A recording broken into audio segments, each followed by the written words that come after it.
안녕하십니까. 웨비나에 오신 것을 환영합니다. 서울교육정책연구소 민경일 소장입니다. 코로나19로 어려움을 겪게 된 지 벌써 반년이 되었습니다. 인간의 행동은 예측할 수 있어도 바이러스의 광기는 예측이 안 된다고 합니다.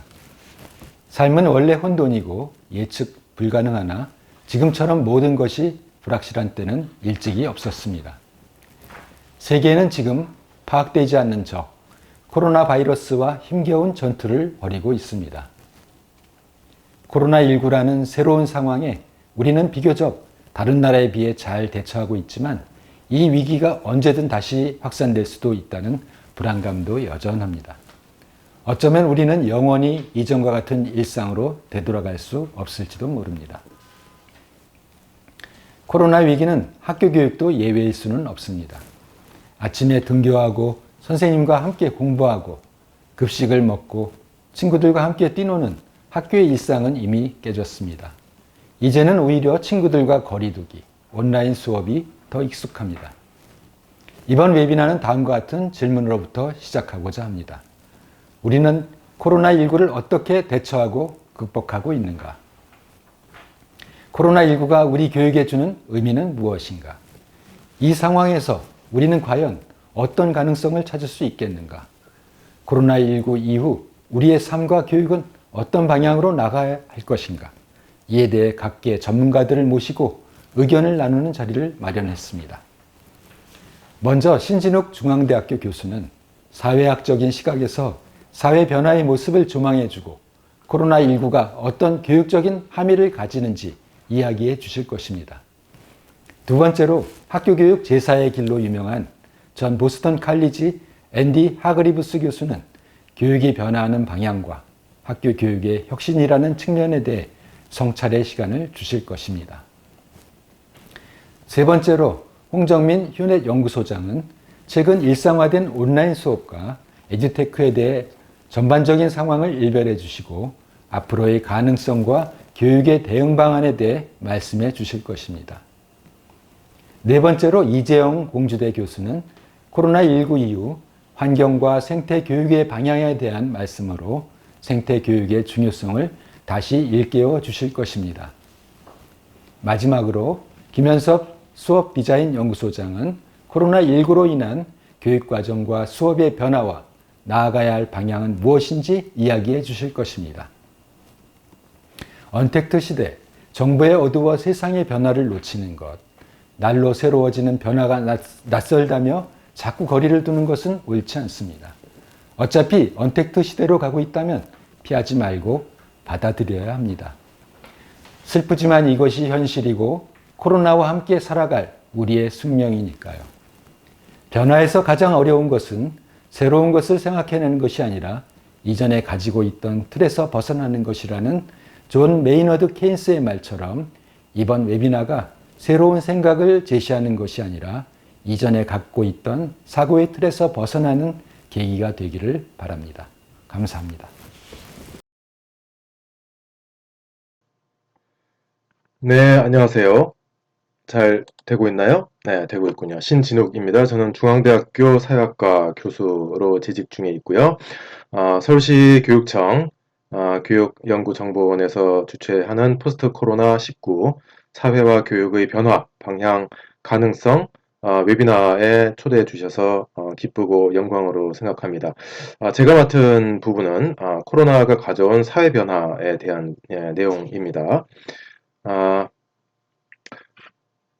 여기에 먼저 내용을 보시면요.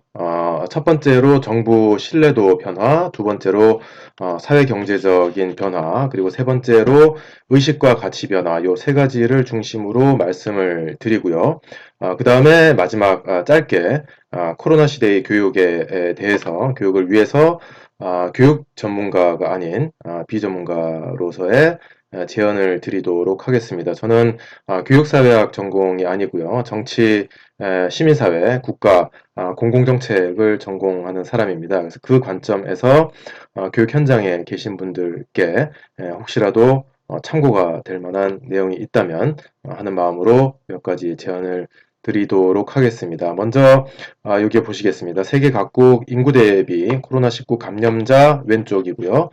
사망자 오른쪽 지도를 보고 계십니다. 여기 한국 보시면은 감염자 숫자 옅을수록 적은 거예요. 상당히 성공적으로 방역을 했다는 것을 볼 수가 있고요. 그 다음에 사망자 측면에서도 역시 한국이 상대적으로 성공적이었다라는 것을 볼 수 있습니다. 그래서 요 연장선상에서 이제 정부 신뢰도 변화, 즉 코로나19 사태를 겪으면서 국민들이 정부에 대해서 그리고 정부의 방역 대응에 대해서 또 정부의 여러 가지 공공 제도들에 대해서 신뢰도가 어떻게 변했는지, 어느 정도 변했는지 그 내용을 먼저 보도록 하겠습니다. 첫 번째로 갤럽, 세계적으로 굉장히 유명한 여론조사 기관이죠. 갤럽 인터내셔널. 그래서 코로나 인식 다국가 비교 연구를 했습니다. 2020년 3월과 4월 두 번에 걸쳐서 했는데요. 보시면은 정부가 코로나19에 잘 대응하고 있다고 생각한다 라고 하는 이 문항에 대해서 국가별 동의율을 보시면 유럽에서 객관적으로 이 감염이나 사망자 측면에서 가장 성공적으로 대응한 나라 중의 하나에 속하는 오스트리아, 그 다음에 이 한국의 국민들이 가장 높은 동의율을 보였다라는 것을 알 수가 있지요. 자, 그 다음 보시면은 해외에서 한국의 코로나 대응에 대해서 어떻게 평가하고 있는지에 관한 내용입니다. 먼저 미국인들의 평가를 보시면요. Pew Research Center, 굉장히 유명한 조사기관이죠. 여기에 2020년 5월 1일에 조사한 결과를 보시면 South Korea 가장 잘했거나 내지는 excellent하게 대응한 것으로 평가를 하고 있습니다. 더불어서 독일에 대한 평가가 굉장히 좋게 나타나고 있죠. 영국인들의 평가를 보실까요? 여기에 스타티스타라고 하는 그 조사기관에서 최근에 조사를 한 겁니다. 여기 보시면 여기 빨간색으로 되어 있는 부분이 이 나라가 영국보다 아주 잘 또는 더 잘 대응을 했다라고 하는 응답인데요. 이 나라가 영국보다 잘 대응을 했다라는 응답이 50%를 넘는 두 나라가 있습니다. 역시 독일과 한국입니다. 그래서 미국인들과 마찬가지로 독일과 한국에 대해서 가장 대응을 잘한 것으로 영국인들도 평가를 하고 있다라는 이야기고요. 여기 나와 있는 건 유럽 27개국 한국 전문가들 설문조사 결과입니다. 보시면 코로나를 겪으면서 과거보다 한국에 대한 인지가 더 긍정적으로 변했다라는 응답이 이만큼 많이 나타나고 있습니다. 국내 연구를 보시면 에델만 신뢰도 조사, 이것도 매년 수행하는 건데요. 굉장히 저명한 국제적인 신뢰도 조사 기관이죠. 여기 각국 정부 신뢰도의 비교, 그러니까 코로나가 폭발하기 전인 올해 1월과 그 후인 5월의 증감을 비교했을 때 캐나다, 한국, 독일 이런 나라들이 가장 긍정적으로 변한 것으로 볼 수가 있습니다. 영국의 경우에는 요 당시에는 긍정적으로 나타났는데요. 그 이후에 매우 부정적인 것으로 돌아서게 된 것을 볼 수가 있습니다. 이 미국과 일본은 상당히 부정적으로 나타나고 있고요. 그다음에 이제 국내에서 그 시사인에서 의뢰한 조사 결과를 보더라도 정부가 제공하는 공공복지제도에 대한 신뢰도가 매우 높은 것으로 나타났습니다. 건강보험, 고용보험, 기초연금, 국민연금, 긴급재난지원금, 요거는 이제 코로나 대응으로 정부에서 제공한 복지제도이죠. 모두 대단히 신뢰도가 높은 것으로 나타나고 있습니다. 이 총괄하자면, 요게 마지막으로 한번 보실까요? 정책 분야별로 봤을 때도 2017년부터 2020년까지 3년간의 추이를 봤을 때 2020년 2월, 3월, 4월, 5월로 가면서 코로나 대응이 국제적으로 비교해 봤을 때 성공적임이 드러나게 됨에 따라서 복지정책 긍정평가가 지금 69%까지 올라갔죠. 그 다음에 고용노동정책 올라갔고요. 외교정책 올라갔고 교육정책도 올라갔습니다. 그리고 코로나 대응에 대해서는 급격히 올라갔고요. 그래서 전반적으로 정부 정책에 대해서 국민의 만족도가 코로나를 경험하면서 올라간 것으로 그 추이가 나타나고 있습니다. 그래서 이게 총괄적으로 그러니까 코로나를 겪으면서 한국의 경우에는 그러니까 코로나를 겪으면서 정부에 대한 신뢰도, 정책 만족도 이런 것들이 떨어지는 나라들이 있고요. 그 다음에 높아지는 나라들이 있는데 한국이 독일, 오스트리아, 캐나다 등등과 더불어서 정부의 신뢰도가 높아진 그런 나라들에 속한다. 이렇게 말씀을 드릴 수가 있겠습니다. 그 다음에 이제 사회경제적 변화를 보겠습니다. 정부에 대한 신뢰도 높아졌다라고 해서 사람들이 삶의 상태가 좋아졌거나 문제가 없다라는 뜻은 아니겠지요. 그래서 내용을 좀 자세히 들여다봐야 되는데요. 먼저 여러분 보실 것이 소위 말하는 서구 선진국에 비해서 한국이 방역을 너무 잘했다. 너무 잘한 게 맞습니다. 예. 근데 그것이 전부가 아니다라는 것을 우리가 명확히 인식을 할 때에 우리 한국이 앞으로 장기적으로 이 코로나 위기가 지속되는 그런 코로나 시대에 여러 측면에서 잘 해나갈 수 있도록 만들 수 있지 않나 그런 생각을 하고 있습니다. 말하자면 너무 섣부른 자부심, 자만심 이런 것이 아니라 현실의 여러 측면, 한국의 여러 가지 제도, 정책과 문화 이런 것들의 강점과 약점 이런 것들을 냉정하게 바라보고 약점들을 신속하게 보완해 나가는 그런 이 과정이 필요하겠다라고 생각을 합니다. 여기 보시는 것이 이제 독일 언론이고요. 독일의 대표적인 일간지인 프랑크푸르터 알게마이네이고 이쪽이 스페인의 대표적인 일간지, 중앙 일간지인 엘바이스입니다. 이게 아주 흥미로운 통계라서 제가 몇 주 전에 이거를 캡처를 해놨던 게 있는데요. 매일 업데이트 되는 정보들이고요. 이게 먼저 독일 언론 보시면은 이 감염 추이가 국가별로 이 시간의 흐름에 따라서 어떻게 달라지는지를 볼 수 있는데요. 여기에 스페인, 미국, 이탈리아, 영국, 그리고 프랑스, 독일 이런 나라들이 매우 이제 감염자가 급속하게 시간이 지날수록 늘어나고 있는데 반해서 사우스 코리아 매우 낮은 수준으로 성공적으로 유지한 것으로 나타나고 있고요. 이쪽은 이제 엘바이스에서 우리나라에서 이제 이른바 재생산 지수라고 부르는 그런 것들인데요. 한 명이 감염되면 얼마나 빠른 시간 내에 일정한 수의 100명이면 100명, 500명이면 500명 수를 추가로 감염시키느냐 그거를 보는 건데요. 요것이 이제 매우 빠른 시일 내에 한국이 이 감염의 속도를 늦추는 데 성공을 했다. 말하자면 매우 오랜 시간이 걸려야지 한 명의 감염자가 일정한 수의 다른 사람을 감염을 시킨다. 그러니까 감염의 속도를 억제하는 데 가장 일찍 성공한 나라가 한국으로 나오고 있는 것이죠. 그럼 그 반대가 뭐냐면은 이 서구 선진국들이 그 점에서 많이 실패를 했다는 거예요. 초반에. 근데 그것만 봐서는 안 된다라는 이야기를 제가 말씀을 드리고 싶은 것입니다. 두 번째 슬라이드 보시면요. 이거는 유로파운드라고 하는 기관에서 올해 4월에 조사를 한 것인데 이른바 사회경제적인 펀더멘탈 가장 기본이 되는 그런 지수들이죠. 국가 간 격차가 코로나에 이와 같은 기이한 서구 선진국들이 방역에 실패했던 이런 초기적인 현실과는 구분되게 우리에게 익숙하게 알고 있는 그 격차가 지속되고 있는 측면을 볼 수가 있습니다. 유럽 각국의 삶의 만족도, 경제 상황, 미래 전망 이런 것들을 보시게 되면요. 먼저 여기 나와 있는 것이 경제 상황이 응답자들한테 물었습니다. 3개월 이전하고 비교했을 때 얼마만큼 더 나빠졌느냐. 그 다음에 3개월 이후에 얼마나 더 나빠질 것으로 예상하고 있느냐를 물어봤을 때 여기 우리가 잘 알고 있는 여기는 진짜 복지국가다. 경제 선진국이다. 라고 알고 있는 나라들이 있죠. 덴마크, 룩셈부르크, 스웨덴, 네덜란드, 벨기에, 핀란드, 오스트리아, 프랑스, 독일 이런 나라들입니다.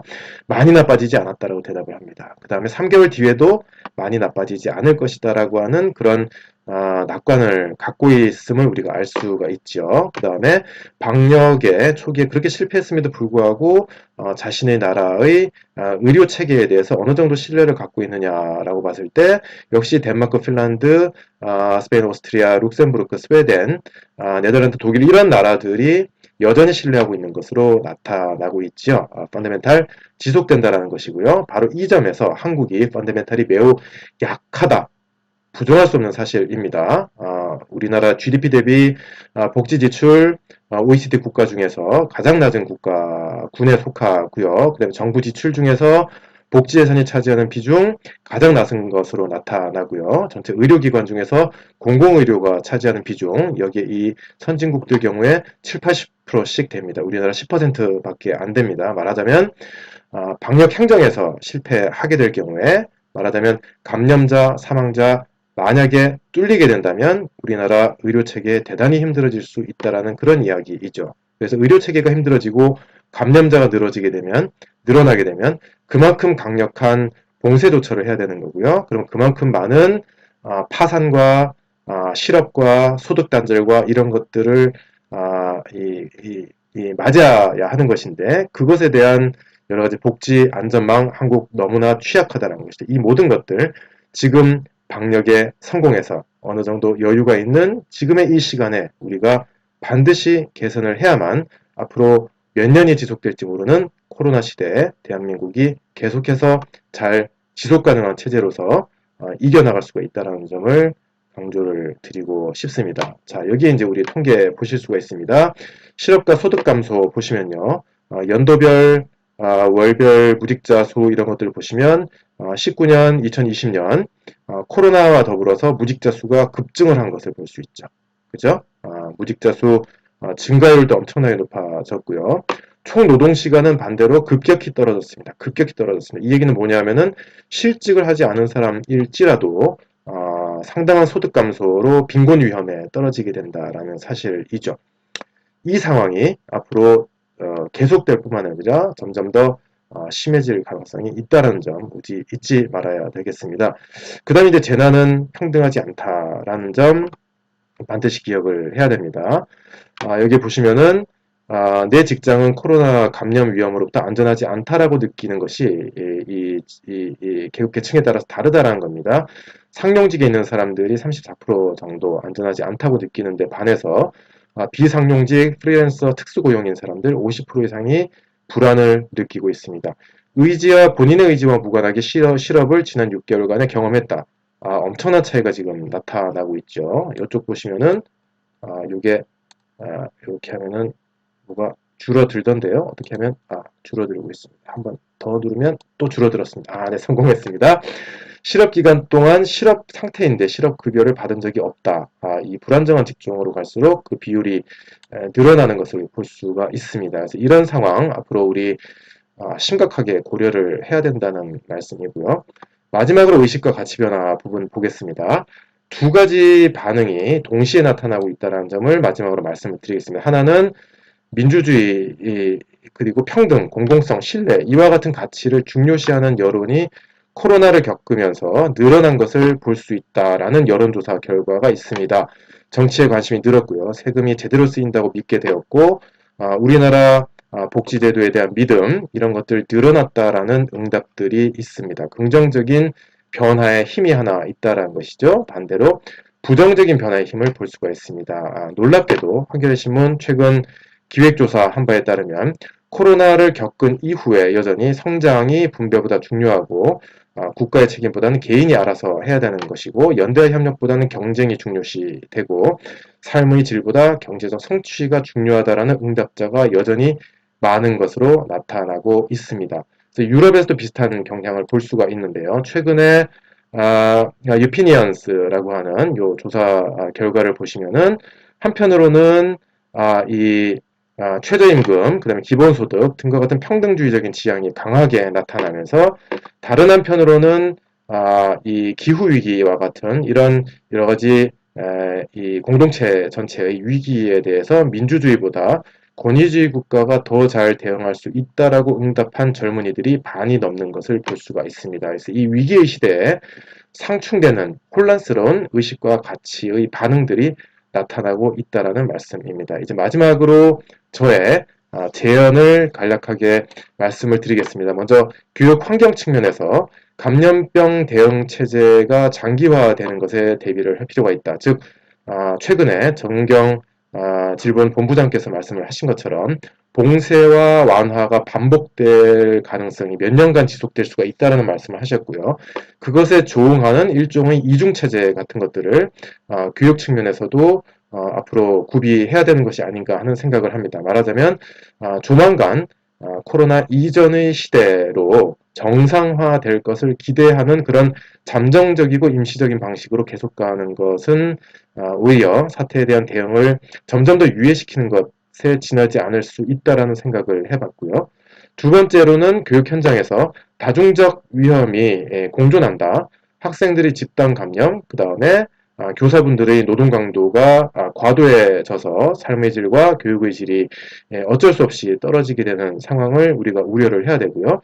기타 교육기관에 종사하는 분들의 고용보호와 소득보장, 이와 같은 것들이 종종 상충되는 딜레마 상황이 있을 수가 있습니다. 그래서 어떻게 해결할 것인지 아주 중요한 정책적인 고려사항이 될 것이라고 생각을 하고요. 저도 역시 교육 현장에 있기 때문이죠. 그 다음에 이제 교육 내용 측면에서 감염병의 성격과 역사, 그리고 감염병 시대의 윤리적 과제, 타인에 대한 경계, 배타주의, 이런 것들을 우리가 어떻게 극복해 나갈 것인가, 디지털 비대면 소통의 긍정적인 활용, 어떻게 해 나갈 것인가, 이런 것들을 우리가 교육 내용으로서 다뤄볼 필요가 있지 않나 생각이 들고요. 마지막으로 생활교육 측면에서 학생들의 사회관계의 단절, 돌봄 공백으로 인한 고립들, 그 다음에 디지털 중독의 위험, 이런 문제들을 우리가 다 같이 고민하고 풀어 나갈 필요가 있겠다라는 생각을 합니다. 잘 들어주셔서 감사합니다. 여기서 마치겠습니다. Hello. I'm delighted to have been invited to speak at the Seoul Education Policy Institute on your really important conference on post-COVID-19 scenarios in society and in education in particular. My name's Andy Hargreaves. I'm a professor at Boston College and also at the University of Ottawa. I've been writing opinion pieces about COVID-19, not just from my own experience, but also because I'm president of an organization I co-founded 5 years ago called the ARC Education Project. We bring together 7 or 8 ministers every year, and also in meetings in between, ministers of education and also professional leaders, to promote common values of equity, broad excellence, inclusion of all identities, well-being, democracy and human rights in professionally run systems, values that South Korea is particularly attached to and increasingly moving towards over time. So it's really on this collective knowledge that I draw, as well as the knowledge of other organizations such as the OECD, Education International, and so on, in speaking to you today. We've been through an extraordinary period in the last few months. We've been through a period when almost 200 countries have taken their children out of school, well over a billion children. And almost every country in the world has been affected by this extraordinary pandemic that we call the new coronavirus or COVID-19, the largest pandemic for 100 years. The last one, by the way, in 1918, 1919, is, amongst other things, is what gave rise to my mother's name. My mother, Doris Hargreaves, was the daughter, the first and only daughter of William Kenyon, and he was in the Spanish flu, as it was called then, of 1918, 1919, and nursed through sickness over a long period by what we would now call an essential worker. Her name was Doris, so my mother has a legacy, really, our family does, from the last pandemic before this one. It's had an incredible impact, really, on our schools as well as our society, and it feels in many ways that we've been going through a long dark tunnel, is still going through a long dark tunnel. South Korea has coped better than many countries, and we look to South Korea for rigor of testing, of tracing, and following up. We look to South Korea for leadership that is both coordinated, decisive, evidence-based, and collaborative, all at the same time. We look to South Korea for a country that has had a clear strategy on technology, which has made it universally available pretty much to everybody, in a country that already has a lot of access, not dependent on ability to pay and ability to access, unlike many other countries that have high inequality in the digital divide and in other areas. And we look to South Korea because of the way in which you assigned one teacher basically in every school to participate in networks so that teachers could be the first responders to their children's learning needs and their children's well-being concerns. But they could also do this in a coordinated, collective way. It was not left to the individual whim of the teacher or to a centralized top-down strategy. So South Korea's coped better than most, the rest of the world thinks, at this particular time. The question is what is coming next? What is at the end of the tunnel? And which way should we turn when we come through it? We've been in a pandemic tragedy, and if we look at the sign taken from one of my hiking trips, this comes from Wales, the country. On one way, it feels like we've been coming from the world's end, and on the other way, let's hope that this is not where we're continuing to go, but we're headed for a panorama, a broad, wide, inclusive view of what may lie ahead of us. Many people think that the way that we will take next will be a way driven by the economy, driven by austerity with high taxes, and cutting of government services on the general population, with consequences, of course, for public education. But as Robert Reich, former Secretary of Labor for President Bill Clinton, said, there is nothing inevitable about austerity. There are other strategies as well as cutting government services and taxing income. We can tax wealth, for example. We can see state expenditure as an investment, a way to create jobs, not somehow try to take care of the economy by removing those jobs.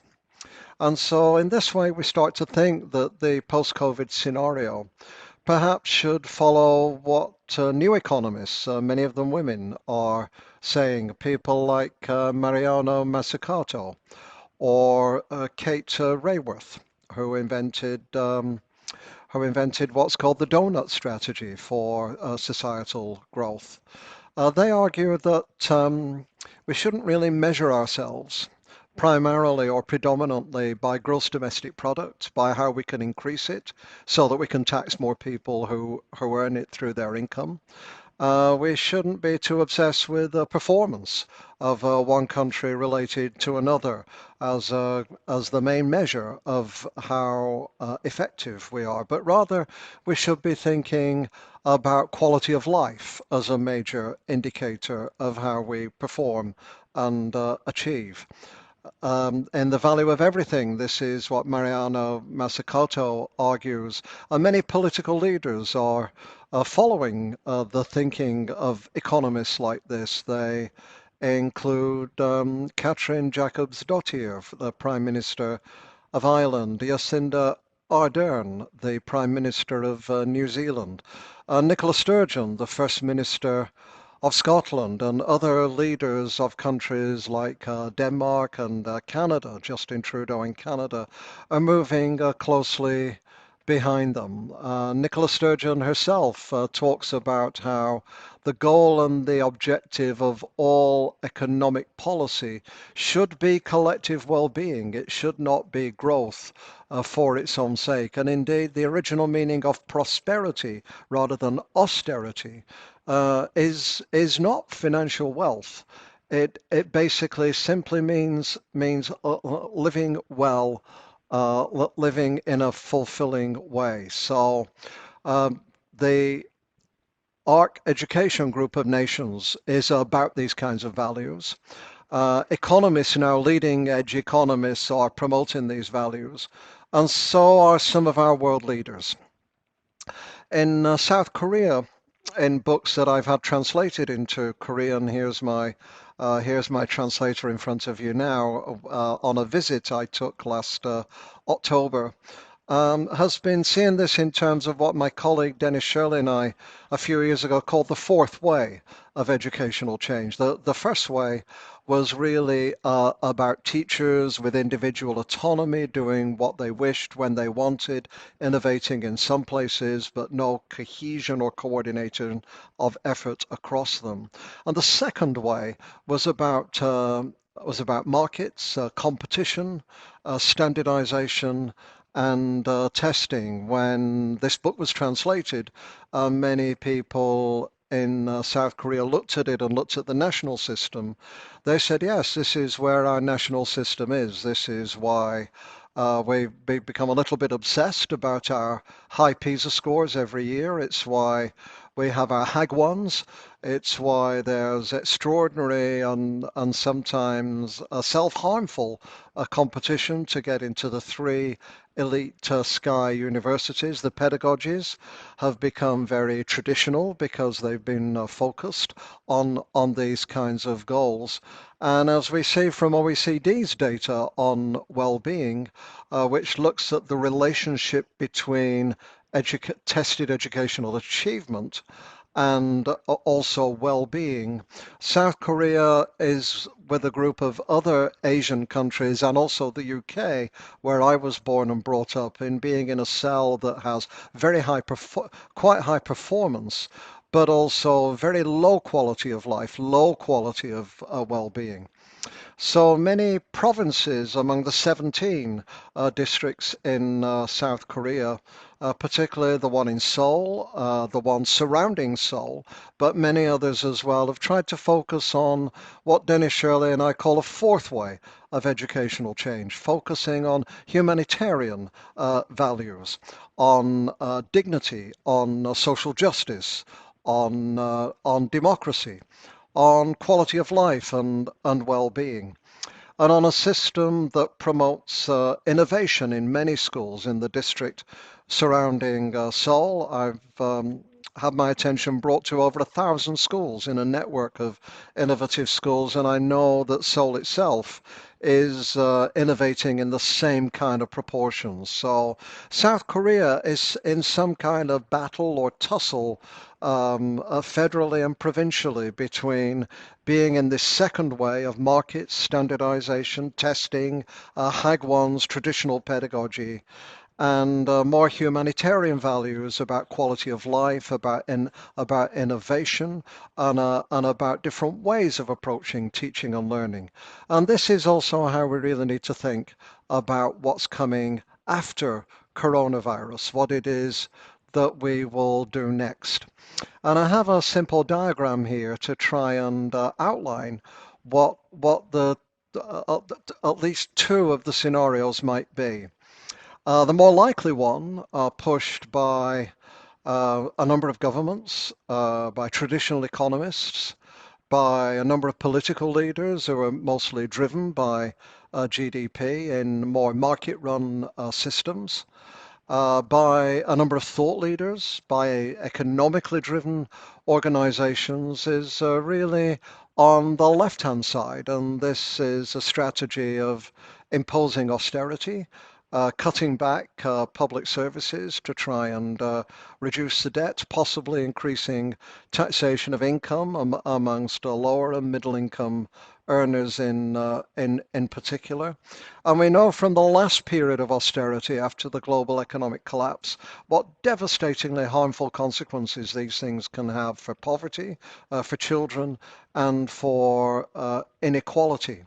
Compared to, say, finding ways to tax the extremely wealthy, the 1% in the world, tax their wealth, not income, because the 1% own more than 50% of the world's wealth. And here we include Bill Gates, Mark Zuckerberg, Jeff Bezos, the owners of large technology companies. And so it's not surprising that in this scenario, Bloom comes before Maslow, learning comes before well-being, and we know just how important well-being has turned out to be within the coronavirus pandemic. So technology companies will talk about hybrid learning, about blended learning, about use of more technology, more access to technology at home, more learning at home, more learning anytime, anywhere, any place, more learning that's ubiquitous. And yet, paradoxically, one thing we learned during coronavirus in many countries is how inefficient learning at home was, how parents make very poor uncertified substitute teachers in most cases.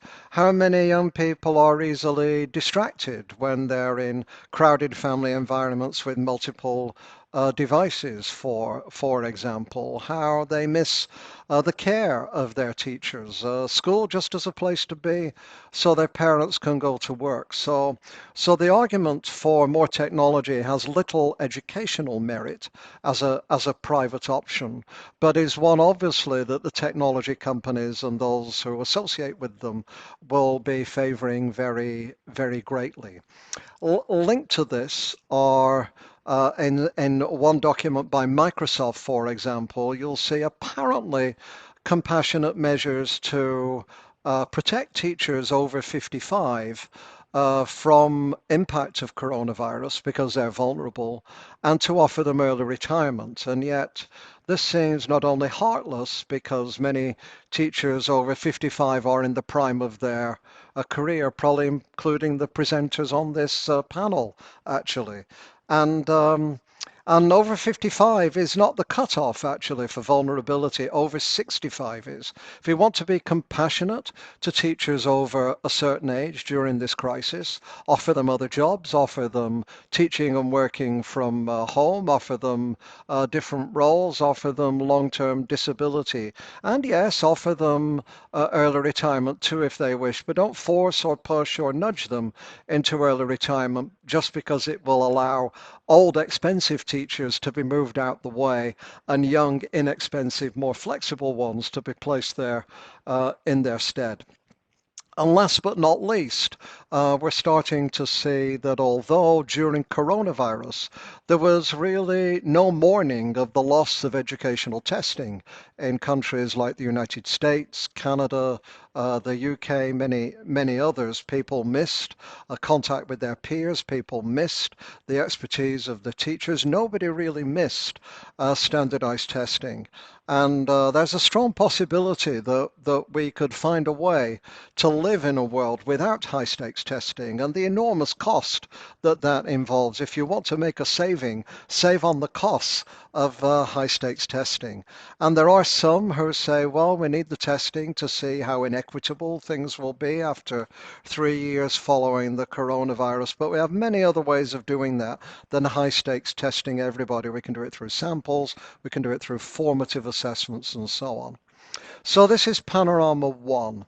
It's a panorama of imposed austerity, of learning before well-being, of a push gently and then stronger for more and more technology, even though there's no evidence that is especially beneficial, for an erosion of the older end of the teaching force and for a return of high stakes testing. Against this, a second panorama would say that actually, instead of austerity, we need investment. Investment because many children will come back to schools having forgotten how to line up, how to sit in a circle, how to listen, how to wait their turn. They'll have been sometimes in families that are highly stressed with many problems. They'll need more care, more counseling, more special education support when they return rather than less, more investment rather than less. So we should make education at least a protected area if there is austerity. And we should really argue that we shouldn't have austerity at all because we need to create jobs for people, and helping children is one of the best things that they can do.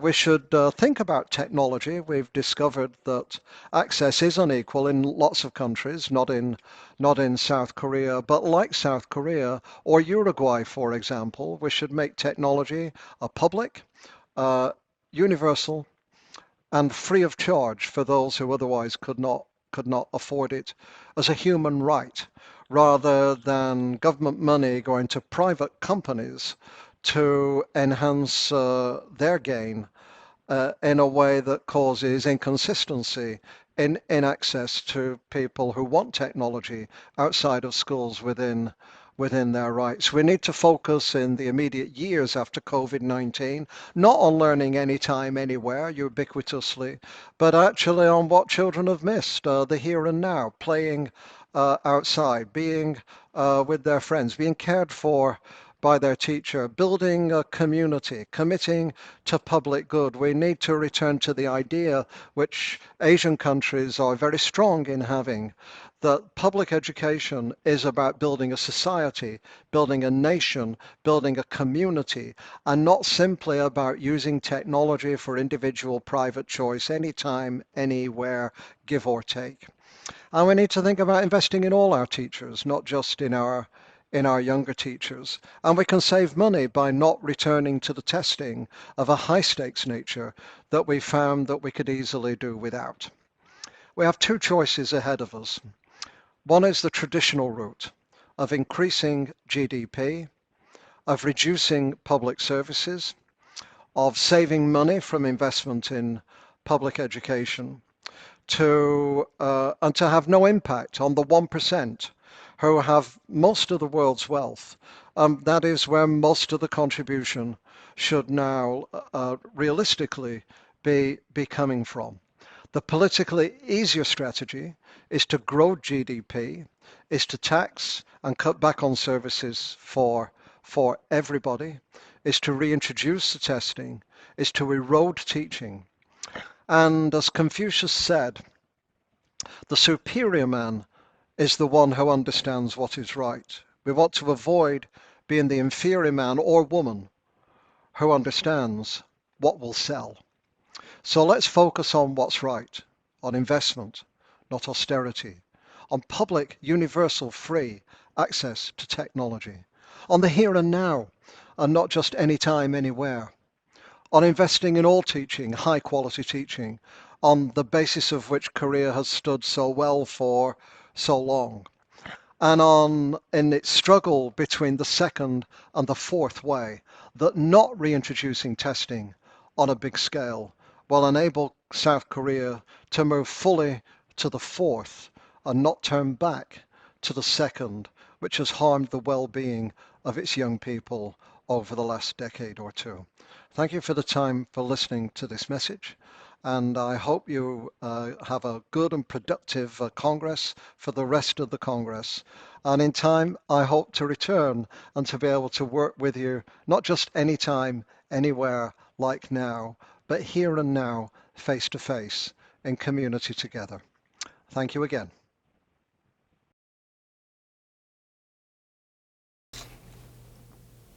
안녕하세요. 휴넷 에듀테크 연구소 홍정민 소장이라고 합니다. 아마 오늘은 코로나19로 인한 온라인 교육과 가능성에 대해서 제가 이제 설명을 드릴 건데요.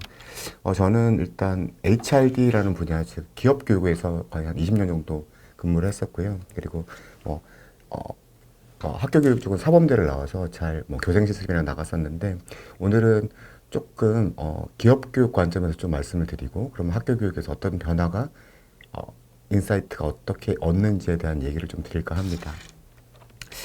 일단 전체적인 교육이 상당히 큰 코로나에서 많은 변화를 갖고 있는데요. MSA 회장인 사티아 나델라는 코로나로 인해서 2년 걸릴 디지털 트랜스포메이션이 2개월 만에 완성됐다라고 얘기를 하고 있습니다. 즉, 기업에서 지금 작년까지 가장 이슈가 됐던 부분이 바로 디지털 트랜스포메이션이었거든요. 근데 이게 코로나가 터지면서 그 속도가 되게 빨라진 거죠. 가속화가 됐다는 게 가장 기업 쪽에서 가장 큰 특성이고요. 이러다 보니까 두 가지가 되게 이슈가 됩니다. 디지털 트랜스포메이션의 가속화가 이루어지면서 기업 교육 쪽에 되게 이슈가 됐던 거는 바로 언택트, 즉 non 컨택트, 즉 비대면이라는 단어가 되게 등장하게 되고요. 그리고 러닝 인더 워크프로라는 단어가 등장하게 되는데, 즉 저희는 항상 그 기업에서도 교육을 시킬 때 학습자들을 연수원이나 아니면 교육장으로 빼서 학습을 시켰거든요. 근데 지금 현재는 이렇게 빼기가 쉽지 않은 상황이다 보니까 학습자들이 있는 워킹 현장으로 들어가서 디지털로 무장해서 직접 교육 담당자들이 학습자가 있는 현장으로 들어가자는 얘기죠. 마찬가지로 지금 학교에서도 학생들을 되게 빼기가 쉽지 않잖아요. 그러니까 결국 집에 있는 학생들에게 어떻게 우리 선생님이나 교육자들이 접근할 수 있는지에 대해서 동일한 고민일 것 같습니다. 먼저 언택트에 대한 말씀을 드릴까 하는데요. 이 말씀을 드리기 전에 이게 디지털 음원 시장에 대한 시사점입니다. 자세하게 보이진 않지만 2000년대에만 하더라도 거의 대부분의 컨텐츠가 음원 컨텐츠가 음반을 통해서 소비가 됐습니다. 즉 CD라든지 테이프라든지 LP판을 통해서 소비가 됐고 콘서트로 소비되는 컨텐츠가 약간 있었죠. 근데 이제 디지털화가 점점 진행되면 될수록 어떻게 되냐면 되게 컨텐츠 소비가 되게 다양화되더라는 거죠. 저희가 지금 현재 영상을 볼 때라도 지금 유튜브라든지 넷플릭스라든지 공중파만 보진 않잖아요. 그러니까 그러다 보니까 디지털 컨텐츠가 디지털화가 되면서 되게 다양한 채널로 컨텐츠를 소비하더라는 겁니다. 근데 마찬가지로 교육도 마찬가지지만 현재 지금 이게 미국 북미 시장에 있는 얘기거든요. 2009년도만 하더라도 거의 77%를 차지하던 오프라인 교육이 이제 2016년에는 32%밖에 점점 줄어들더라는 거죠. 그러면서 다양한 채널화가 되면서 온라인 교육이라든지 그리고 13%가 되는 이제 라이브 세미나, 라이브 웨비나나 아니면 벌추얼 클래스룸이라고 하는데요. 그러니까 온라인 실시간 교육이나 이러닝 쪽으로 변환을 하더라는 거고 마찬가지로 실제로 실습 교육도 많이 그러니까 다양해지더라는 겁니다. 지금 아마 코로나가 터졌으니까 오프라인 교육이 더 비중이 더 줄었을 겁니다. 즉 그동안 계속 HRD 기업 교육의 디지털화는 가속화됐고 그러다 보니까 교육도 마찬가지로 이런 변화를 전체적으로 흘러가야 되는 흐름이었죠. 근데 이런 것들이 전반적으로 지금 코로나로 인해서 되게 가속화됐다라고 말씀드릴 수 있을 것 같고요. 이러다 보니까 현재 최근에 이제 코로나가 터지면서 오프라인 교육이 되게 불가능하니까 이러닝, 벌추얼 클래스룸, 실시간 교육인 벌추얼 클래스룸, 플립 러닝으로 되게 변화하는 모습들이 보이고 있거든요. 즉 상호작용의 필요성에 따라서 그리고 최신 컨텐츠의 중요성에 따라서 좀 꾸준히 활용되는 교육은 이러닝, 그리고 최신 이슈는 웨비나, 웹세미나라든지 아니면 벌추얼 클래스룸, 그리고 오프라인 교육이 꼭 필요한 경우가 있습니다. 오프라인 교육이 가장 효과적이거든요. 이러다 보니까 이럴 때는 디지털과 오프라인을 섞은 플립 러닝 형식으로 되게 가더라는 얘기입니다. 그래서 여기서는 이제 벌추얼 클래스룸과 플립 러닝을 간단하게 설명드릴 건데요. 벌추얼 클래스룸이라는 건 결국 뭐냐면 학교 교육, 오프라인 현장에서 일어나는 거를 실시간으로 온라인으로 할 수 있도록 하는 플랫폼을 의미하고요. 이런 플랫폼들을 최근에 줌이나 많이 활용했죠, 저희가.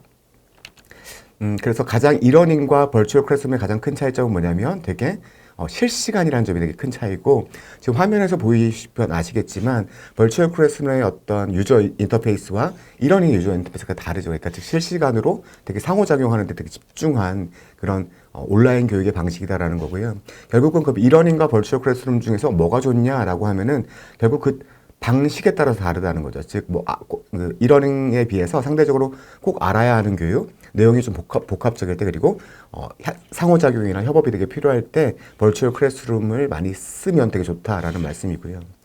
최근에 저희 휴넷에서도 많이 벌추얼 클래스룸을 기업 교육 쪽에서 현장에서 많이 변환해드린 사례가 있는데 결국 한 4가지 정도를 제가 느낀 게 있습니다. 첫 번째는 뭐냐면 이런 라이브 실시간 교육이 어떤 이론적인 거의 전달보다는 좀 실무적인 교육, 즉 현장 교육, 상품 교육이나 영업 교육, 현장 교육이 되게 효과적이라는 거죠.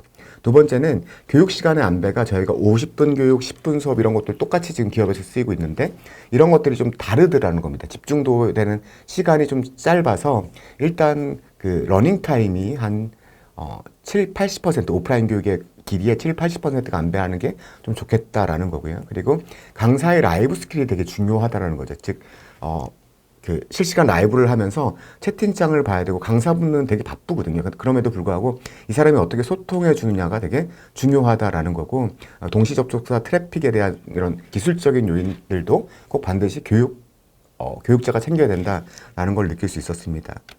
현재 시중에 나와 있는 것들이 이제 캐리스에서 정리한 자료를 좀 저희가 인용해 봤는데요.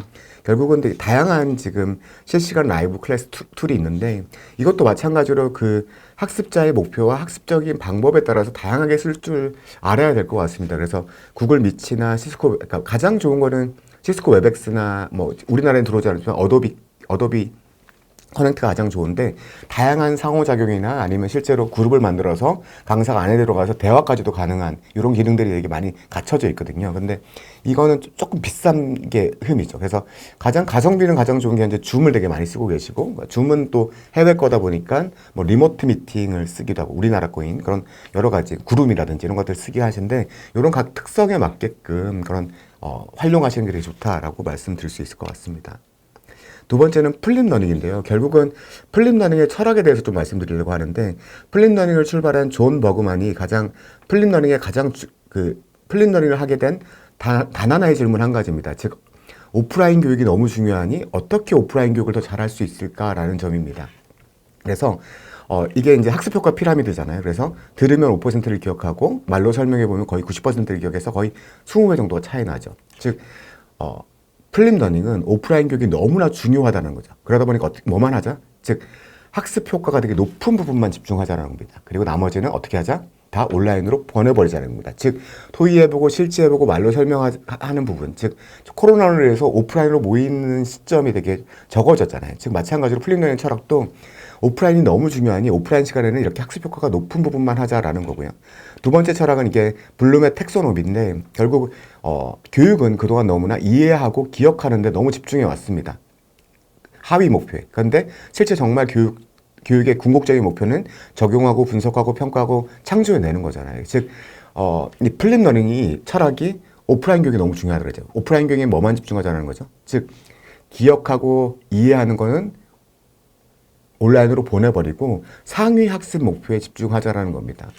휴넷이 지금 거의 한 56개 정도 프로그램을 운영하고 있는데요. 모든 방식이 이런 방식으로 커리큘럼이 짜여 있습니다. 그래서 첫 번째가 교육 효과가 높은 부분, 즉 교육 효과가 높은 부분을 이렇게 색칠을 합니다. 두 번째가 학습 목표가 되게 상위 학습 목표만 색칠하거든요. 그래서 이 두 가지가 모두 색칠한 부분을 오프라인 교육으로 남겨놓고 나머지는 다 온라인으로 보내버리는 겁니다. 이런 식으로 다 모든 과정이 커리큘럼에 설계가 됐고 휴넷에서 지금 기업 대상으로 지금 플립러닝을 해보면 오프라인 교육보다 효과적이다라고 말하는 게 95%나 됩니다. 근데 즉 이 플립러닝도 마찬가지지만 오프라인 교육이 가장 효과적인 방법이잖아요. 근데 오프라인 교육이 그렇게 많은 시간이 지금 코로나로 해서 주어지지 않기 때문에 되게 핵심 부분만 집중하자는 거죠. 나머지는 다 어떻게 하자? 온라인으로 보내버리자는 얘기입니다.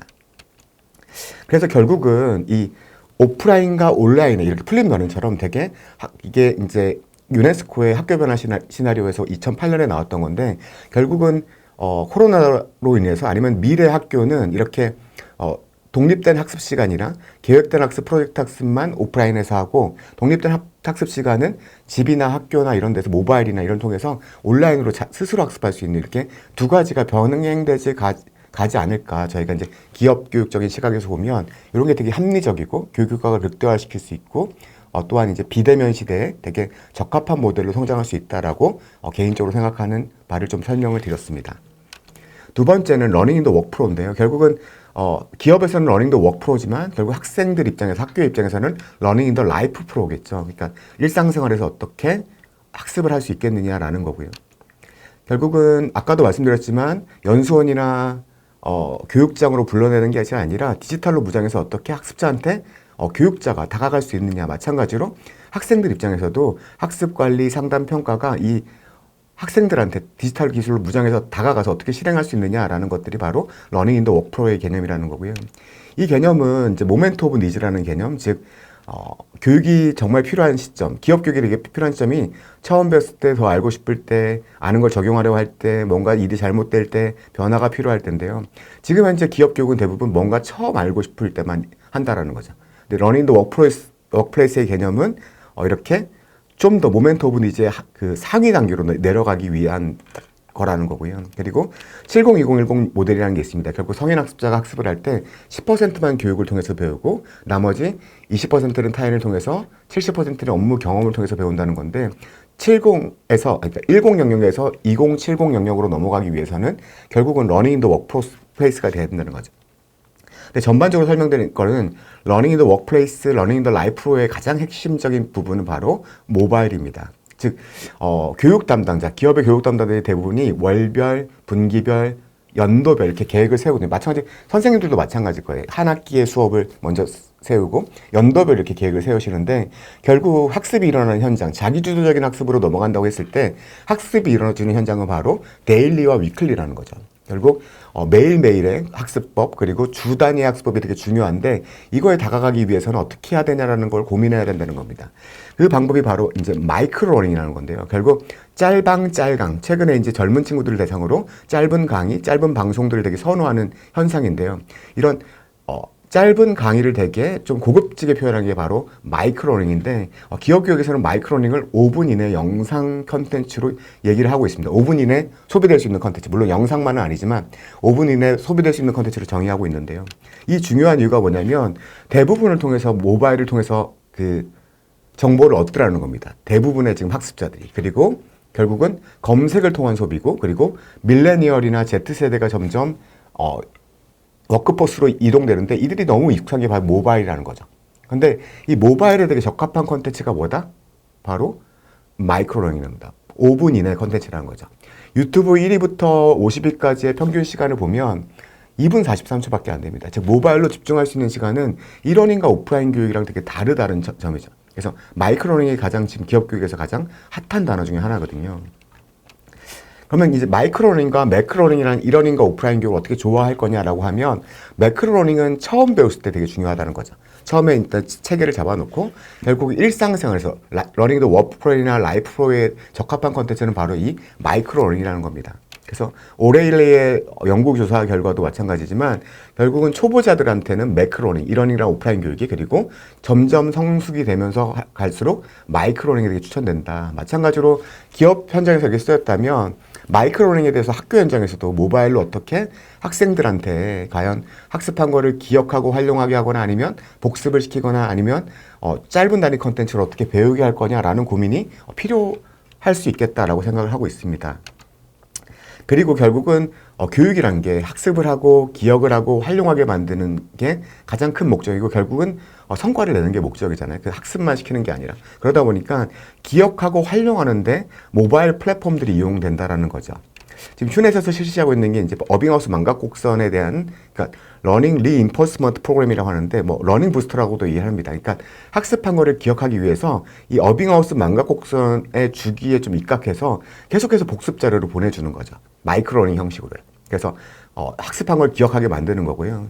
여기서는 지금 컴캐스트라는 곳에서 이제 사용했던 건데 학습한 거를 테스트를 한 다음에 이거를 학습 활동을 기록하게 만들어서 일단 학습한 내용을 그 업무 현장에서 쓰이도록 한 겁니다. 그래서 업무 현장으로 쓰이기를 할 때 이렇게 치는 게 아니라 사진을 찍어대고 비디오를 올려대고 가볍게 자기가 이걸 했다라고 증거를 남기게 하고요. 이 증거를 남긴 거는 매니저를 통해서 계속해서 모바일로 관리되는 거죠. 그래서 학습한 거를 기억하고 또 이제 현장에 활용하는 것들 그리고 피드백 받는 것까지 모든 걸 다 모바일로 해결된 사례였습니다. 이 사례 결과 결국은 컴캐스트의 모든 프로그램들이 이 플랫폼을 태웠다라는 거죠. 그리고 최근에는 인공지능도 많이 활용하고 있는데 여기서 깊게는 말씀 못 드리지만 최근에 얼굴 인식이라든지 STT 그러니까 스피치 투 텍스트라는 기술을 이용해 가지고 지금 UMU라는 회사에서 지금 이 본인이 스피치한 내용에 대해서 인공지능이 피드백하는 모습이고요. 그리고 자기가 STT 기술을 통해서 자기가 어떤 말을 많이 했고 그리고 어떤 제스처를 많이 썼는지까지 잡아낼 수 있는 그런 자기 피드백인 기술도 좀 되게 발전하고 있다라는 걸 좀 말씀드릴 수 있을 것 같습니다. 결국은 학교도 마찬가지지만 현재는 지금 이러닝, 그러니까 온라인 웹 플랫폼에 되게 집중하는데 결국은 학생들의 일상생활에 집중하려면 이렇게 학습 계획 상담이라든지 복습 예습 그리고 수행평가 1대1 전화 상담까지 할 수 있는 어떤 모바일 플랫폼에 되게 집중할 수 있다. 왜냐하면 웹은 결국 PC 안 지어야 되지만 모바일은 개인화되어 있고 지금 뭐 저학년을 제외한 모든 학생들이 들고 다니잖아요. 그래서 이 모바일 플랫폼이 어떻게 특화될 거냐라는 것들도 앞으로 미래적으로 되게 가능성이나 그 온라인 교육에 되게 미래가 될 수 있겠다. 기업 현장에서 인사이트를 봤을 때라고 말씀드릴 수 있고요. 기업 현장에서는 이렇게 전체적인 학습자의 경로에 의해서 다양한 플랫폼들을 통합하고 마찬가지로 기존에 있는 학습 방식인 오프라인 교육, 온라인 교육과 기존의 어떤 플랫폼, 모바일 플랫폼에 이제 AR은 이렇게 통합적인 어떤 온오프라인의 체계를 가져가려고 지금 발전하고 있습니다. 그래서 이런 모습을 보시면서 한번 미래 교육에 대해서 생각해 보시는 것도 되게 좋을 것 같고요. 제가 조금 빨리 말씀드렸습니다. 저한테 주어진 시간이 15분밖에 없어서 조금 빠르게 얘기했던 건 양해해 주시고 오늘 끝까지 경청해 주셔서 감사드립니다.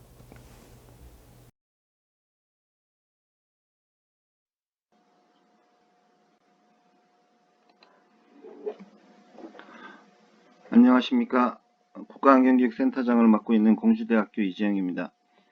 오늘 서울시 교육청 교육정책연구소에서 추진하는 포럼에서 생태환경교육의 중요성에 대한 재인식이라는 주제로 발표를 드리게 돼서 기쁘고 영광으로 생각합니다. 시간이 짧기 때문에 요점부터 말씀드리겠습니다. 최근에 22세기에도 인류가 존재할 수 있을 것인가 또는 인류에게 22세기는 존재할 것인가 이런 굉장히 종말론에 가까운 질문들이 번지고 있습니다. 이 질문은 아마 그 코로나 이후에 세계는 그래도 생각해 볼 수 있는데 그래서 포스트 코로나에 대한 이야기가 많지만 기후변화에도 다음이 있을 것인가에 대해서는 그렇게 장담할 수 없기 때문이라고 생각합니다. 왼쪽 그림에서 보시는 것처럼 어떤 사람은 섬에 살다가 해수면이 계속 상승하면서 18번 집을 옮겼다는 이야기를 담고 있는 기사이고요. 오른쪽의 그림에서 보시는 것처럼 전 세계적으로 지금 매년 5천만 명에 가까운 환경 난민이 발생하고 있다는 보고가 있는데요. 이 환경 난민이 발생하는 이유는 너무 물이 없어서 사막화가 되거나 또는 지하수가 고갈돼서 농사를 지을 수 없어서 난민이 발생하는 경우도 있지만 또 한편으로는 홍수가 나서 난민이 발생하는 경우도 있고 앞에 말씀드린 것처럼 해수면이 상승하거나 또는 작년, 재작년에 걸쳐서 발생한 대규모 산불들, 러시아, 아프리카, 호주, 아마존에서 대형 산불들이 많이 발생했는데요. 뭐 캘리포니아도 마찬가지고요. 그런 생태계 파괴로 인해서 그 생태계에 의존해서 살고 있었던 사람들이 더 이상 이제 삶을 유지할 수 없게 되면서 난민이 발생하고 있는 것이죠. 이런 난민들이 지금 지구 곳곳에서 발생하고 있기 때문에 이들이 결국 자기의 삶을 찾아서 어디론가로 이동을 하게 되면 그 접경 지역에서 다양한 방식으로 난민과 분쟁이, 갈등과 분쟁이 발생할 건 뭐 뻔히 예측될 수 있는 일이라고 생각합니다. 아마 이번 코로나19와 같은 문제가 지구 곳곳에서 동시다발적으로 발생한다고 보는 게 현실에 맞지 않을까 이런 생각이 듭니다. 이제 코로나19의 원인이 생태계 훼손 또는 뭐 기후변화까지를 포함해서 자연 파괴가 기본적인 원인이라는 데 대해서는 전문가들의 대체로 합의가 있는 것 같고요. 그 과정에서 자연 생태계의 건강성과 거기 살고 있는 동물의 건강 그리고 인간의 건강이 분리되어 있지 않다는 원 헬스라고 하는 개념이 최근에 이제 넓게 회자되고 있는 것 같습니다. 기후변화와 코로나19가 어떤 공통점이 있는가에 대해서도 최근 연구들과 발표가 계속 이어지고 있는데 뭐 예를 들면 둘 다 과학적 근거를 바탕으로 해서 의사결정이 이루어져야 된다. 이번에 우리 그 질병관리본부의 탁월함 중에 하나는 매우 과학적이고 객관적인 근거에 의해서 의사결정을 하고 그것을 시민들에게 설득하고 홍보했다는 점이죠. 그에 비하면 이제 미국이나 일본에서는 그런 합리적 의사결정이 이루어지지 못한 것이 문제를 심화시키는 데 중요하게 작용했다고 볼 수 있고, 이 두 가지 문제 모두 초기 대응을 잘하지 못하면 걷잡을 수 없게 된다는 중요한 공통점이 하나 있습니다. 그래서 기후변화 역시 이미 우리가 대응이 늦은 게 아닌가 하는 우려를 갖게 할 정도인데요. 지금이라도 아주 신속하고 과감하게 획기적인 조치들이 내려져야 된다라고 생각합니다. 사람들은 대개 오늘보다는 내일이 나아질 거라고 생각하면서 살죠. 그런데 지금 이제 세대 전체가 다른 생각을 갖기 시작했습니다. 2001년까지만 해도 다음 세대가 우리 세대보다 더 나은 삶을 살 것이라고 생각하는 사람이 20% 정도 높았는데 2015년이 되면서 그게 역전이 됐습니다. 그래서 동의하지 않는 사람이 48%로 동의하는 사람보다 45%보다 더 많아졌습니다. 이런 추세는 앞으로도 더 확장되지 않을까 그런 생각이 드는데요. 이건 결국 지금의 자본주의 산업 문명이 이대로는 계속 갈 수 없다라는 거에 대한 굉장히 심리적 반응이 아닌가 이런 생각이 듭니다. 그와 관련된 또 하나의 중요한 현상이 기후변화를 겪으면서 사람들이 갖게 되는 태도인데요. 가장 중요한 것이 불안감, 무력감, 그리고 미안함과 죄책감이라고 볼 수 있습니다. 그래서 이제 불안감 때문에 이제 climate anxiety라고 하는 새로운 용어도 등장을 했고, 또 이런 불안감이 사람들로 하여금 총을 사게 하거나 사재기를 하게 하거나 이런 아주 단기적이고 또는 때로는 비합리적인 대응을 하게 만드는 원인이 되기도 하고요. 기저질환이 있을 경우에는 질병을 심화시키기도 합니다. 또 한편으로는 내가 혼자 이런 행동을 기후변화를 줄이기 위한 행동을 한다고 해서 문제가 해결되겠어 이런 부정적인 감정을 갖게 되기도 하죠. 또 한편으로는 미안함과 죄책감이 심해져서 정신과 치료를 받고 있거나 또는 결혼하고 하지도 않고 아이도 낳지 않겠다고 하는 여성들의 비율도 높아지고 있는 것으로 조사되고 있습니다. 따라서 앞으로의 환경교육은 단지 지구과학 교육의 일부로서 기후변화 현상에 대한 과학적 지식을 전달하는 것만으로는 부족하고 사람들의 마음과 영혼이 상처받지 않도록 또 다른 사람들과 연대해서 이 문제를 함께 해결해낼 수 있다는 어떤 정신적인 에너지를 만들어내는 게 굉장히 중요하다고 생각합니다. 앞서 말씀드린 여러 가지 이제 징후들 때문에 많은 사람들이 자신의 지금까지의 기존의 삶의 양식을 바꿀 의향이 있다고 응답하고 있습니다. 그러나 문제는 어떻게 바꿔야 될지 잘 모르겠다는 것이죠. 그래서 앞서 말씀드린 것처럼 기후환경교육이나 생태전환교육에서 중요하게 앞으로 초점을 맞춰야 되는 건 문제가 발생하고 있다, 원인이 뭐다, 영향이 심각하다 이런 얘기에 비해서 오히려 그래서 우리가 지금 어떤 대안을 만들고 실천하고 변화해야 되는가에 훨씬 더 초점을 맞출 필요가 있다고 생각합니다. 기성세대의 72.4%가 청소년의 기후행동과 수업 결석 시위에 대해서 지지하고 있고 2020년 3월 12일에 학생들이 제기했던 헌법소원에 대해서도 78.7%가 지지하고 있는 것으로 조사된 바 있습니다. 이런 것들은 이제 기후변화 문제를 해결하기 위해서 세대 간의 협력, 세대 간의 대화가 더 필요하다, 또 더 공고해지고 있다 이런 메시지를 담고 있다고 할 수도 있겠습니다. 또 하나의 중요한 변화는 이제 개인의 노력으로는 이 문제를 해결하기가 어렵구나. 내가 분리배출을 하고 일회용품을 덜 쓰는 것이 필요하긴 하지만 그것만 가지고는 안 된다. 이런 생각이 이제 광범위하게 번지고 있는 것이죠. 그래서 94.2%가 개인의 노력보다 이제 시스템적인 변화가 더 중요하다고 응답하고 있고 그런 반응은 고등학생에서도 비슷하게 나타나고 있습니다. 이런 요청 때문이겠죠. 이제 대통령께서도 5월 10일인가요? 한국형 그린 뉴딜을 추진하겠다고 말씀하셨고 또 5월 22일에는 사회관계 장관 회의에서 이런 녹색 전환을 위한 시민 역량을 어떻게 제고할 것인가에 대한 범부처 회의가 있었습니다. 그리고 5월 28일에는 전국 시도교육감 협의회에서 이제 기후위기 시대에 교육이 어떻게 바뀌어야 되는가, 구체적인 내용을 만들어내자. 그리고 이런 변화가 필요하다는 것에 대해서는 만장일치로 합의를 하셨죠. 이런 에너지들이 이제 모여서 학교 교육을 좀 더 근본적으로 전환할 수 있는 뭔가 동력을 만들어내고 있다고 생각합니다. 오늘 제 발표의 제목이 생태환경교육의 중요성에 대한 제 인식인데요. 이 말 속에는 생태환경교육이 중요하다는 것에 대한 인식뿐만 아니라 기존에 해오던 전통적 환경교육의 변화가 필요하다는 것에 대한 제 인식도 함께 포함되어야 된다고 생각합니다.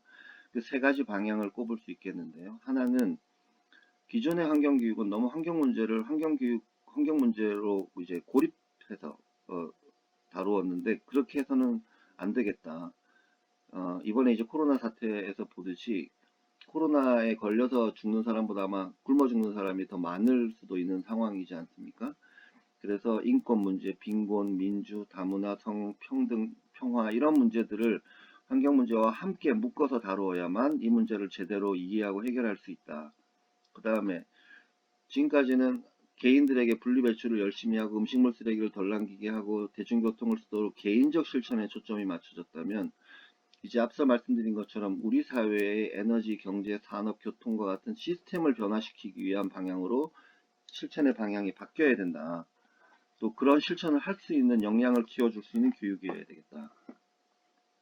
그 다음에 세 번째로 아무리 기후변화가 지구적 환경 문제라고는 하더라도 이 문제를 해결하기 위해서는 결국 그 출발은 학습자들이 살고 있는 마을과 지역에 대한 깊은 이해, 그리고 내 마을과 지역의 문제가 어떻게 지구적 환경 문제와 연결되어 있는지를 깨닫는 이런 교육에서 출발해야 된다고 하겠습니다.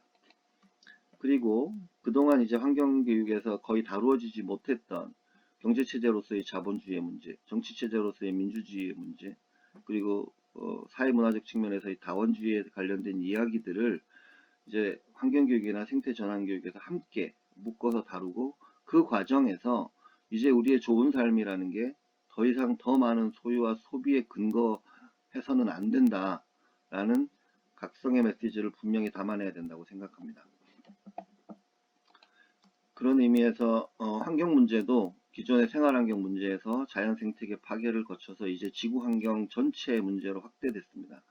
지금의 이제 환경 문제를 해결하기 위해서는 통합적인 탐구, 그리고 시스템적인 사고와 실천을 이루기 위한 가학문적인 접근이 필수적이라고 할 수 있습니다. 그래서 서울시 교육청이 그동안 해왔던 혁신교육과 미래교육이 어떤 방향과 형식이라면 이제 생태전환교육이 그 내용을 채워서 이 세 가지가 합쳐졌을 때 미래를 위한 교육이 어떤 완결적인 구조를 갖게 되지 않을까 저는 그렇게 생각을 하고요. 그동안에 했었던 많은 선언들을 이제 구체적인 실천으로 옮겨야 될 때인데 외국의 사례를 보면 이태리 같은 경우에는 기후환경 교육을 연간 33시간 의무화해서 가르치겠다고 발표한 바 있고 멕시코도 교육부와 환경부가 새로운 환경교육법을 만들기 위한 노력을 진행하고 있습니다. 또 이제 생명윤리나 환경윤리도 변하고 있는데 스위스에서는 동물보호법을 개정하면서 개나 가재와 같은 갑각류들을 살아있는 채로 끓는 물에 넣는 것을 불법화했습니다. 이게 이제 과학이 법을 바꾸고 법이 이제 실천 윤리를 바꾸는 그런 이제 방향으로 이어지고 있는 것인데요. 또 필리핀에서는 작년 5월 달에 환경을 위한 졸업유산법이라는 것을 제정해서 초등학교에서부터 대학교까지 졸업을 하려면 최소한 매 학교군마다 나무를 10그루 이상 심어야만 졸업할 수 있도록 하는 법을 통과시키기도 했습니다. 과거 같으면 전혀 생각할 수 없는 그런 새로운 제도이자 시도라고 생각이 됩니다. 그렇다면 이제 생태 문명을 향한 학교 교육이 어떻게 전환해야 되는가? 저는 한 10가지 정도의 방향을 제안드리고 싶은데 그 중에서 저는 일단 국영수 사과의 내용, 시간을 10% 정도는 줄여야 된다고 생각합니다. 그래야만 새로운 교육이 학교에 들어갈 수 있는 여유가 공간이 만들어지고 또 한편으로는 그 반쯤 죽어가는 또는 반쯤의 학생들이 이미 포기한 국영수 사과를 되살려내기 위해서도 다음에 말씀드릴 범교과학습 주제의 블록과 이 국영수 사과를 결합해서 이 수업에도 국영수 사과 선생님들이 참여할 수 있도록 해야 된다고 생각합니다. 범교과학습 주제는 더불어 살아가는 데 필요한 능력을 기르는 교육들이죠. 민주, 인권, 인성, 통일, 독도, 성, 다문화 이런 것들입니다. 이것들은 경쟁력이 아니라 공생력 또는 공존력을 키워주는 교육이라고 할 수 있는데 수능 내신 어디에서도 제대로 반영이 안 되기 때문에 학교에서는 오랜 시간 동안 그냥 주변화되어 왔습니다. 범교과학습 주제를 그래서 제대로 가르칠 능력도 의지도 없다는 것이 학교 선생님들의 자기 고백입니다. 그러다 보니까 개별법들이 학교의 수업에서 이 범교과학습 주제들을 가르치라고 의무화한 시간만 해도 전체 수업의 20% 정도 된다는 거죠. 저는 앞으로는 인간 존엄과 삶의 질이라는 측면에서 이 11가지 주제들을 묶어서 제대로 통합적으로 다룰 수 있는 새로운 교육과정 블록을 신설해서 그것들을 의무화해야 된다고 생각하고요. 그러기 위해서는 그 과정에서 개별법들이 학교 교육계획에 이거 몇 시간 해라, 이거 몇 번 해라 이런 식으로 의무화하는 것은 바람직하지 않다고 생각합니다. 범교과학습 주제로서의 환경이 개별 교과나 또는 창의적 체험활동이나 이런 데서 제대로 가르쳐주지도 않았고 교사가 준비도 부족하다는 것은 이미 교사들을 대상으로 한 조사에서 확인된 바 있습니다. 그에 비하면 범교과학습 주제를 수업 블록화해서 신설하고 의무화하는 것에 대해서는 80.4%의 교사가 동의하신 바 있습니다. 저는 그런 교과와 범교과학습 주제들을 통합하기 위한 방법으로 사건 탐구를 제안한 바 있고요. 예를 들면 이따이 병 같은 경우에 이 안쪽에 있는 주제들은 범교과학습 주제들이지만 역사라든지 윤리, 화학 또는 수학과 같은 기존의 여러 교과들도 이 사건 탐구의 과정에 자연스럽게 결합될 수 있다고 생각합니다. 예를 들면 기후위기와 물 문제를 다룰 때 또는 태양 에너지에 대한 문제를 다룰 때 전 세계 우표 중에서 태양광이나 태양열에 대한 우표를 모아보면 사실 200개가 넘거든요, 종류가. 근데 그 중에서 학생들로 하여금 전 세계 태양광이나 태양열 우표를 수집한 다음에 예를 들면 탄자니아의 태양열 조리기 우표인데요. 이 장면을 보시면 이 걸스카웃으로 보이는 여학생들이 마을 주민들에게 태양열 조리기를 사용하는 방법을 가르쳐주고 있는 모습입니다.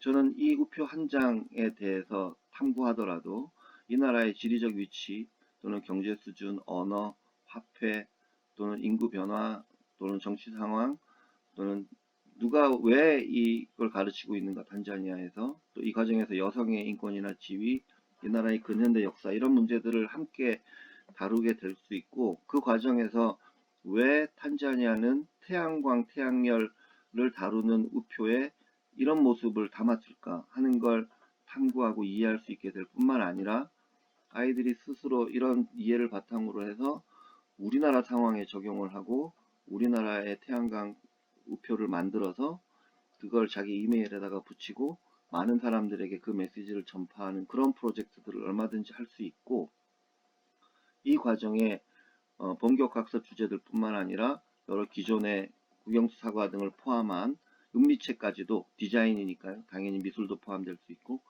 여러 교과목들이 훨씬 더 높은 수준에서 통합적인 수업도 할 수 있고 학생들이 재미있게 참여할 수 있다고 생각합니다.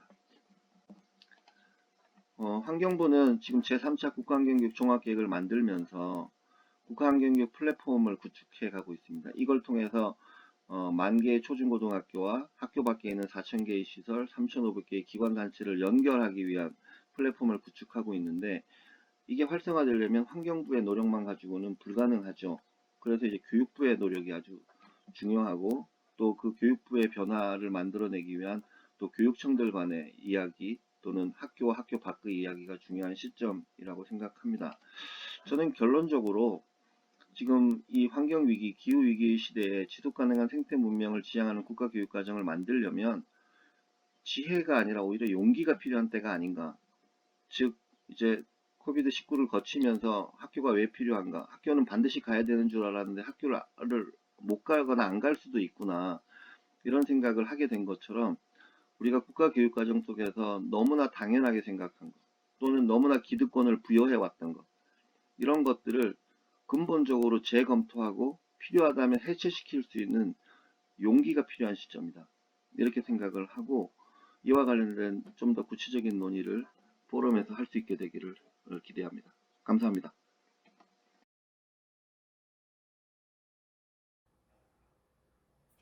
안녕하세요. 수업디자인 연구소의 김현섭입니다. 이번에 포스트 코로나 교육의 변화를 모색하는 자리에 발제자로 서게 돼서 너무 기쁘게 생각합니다.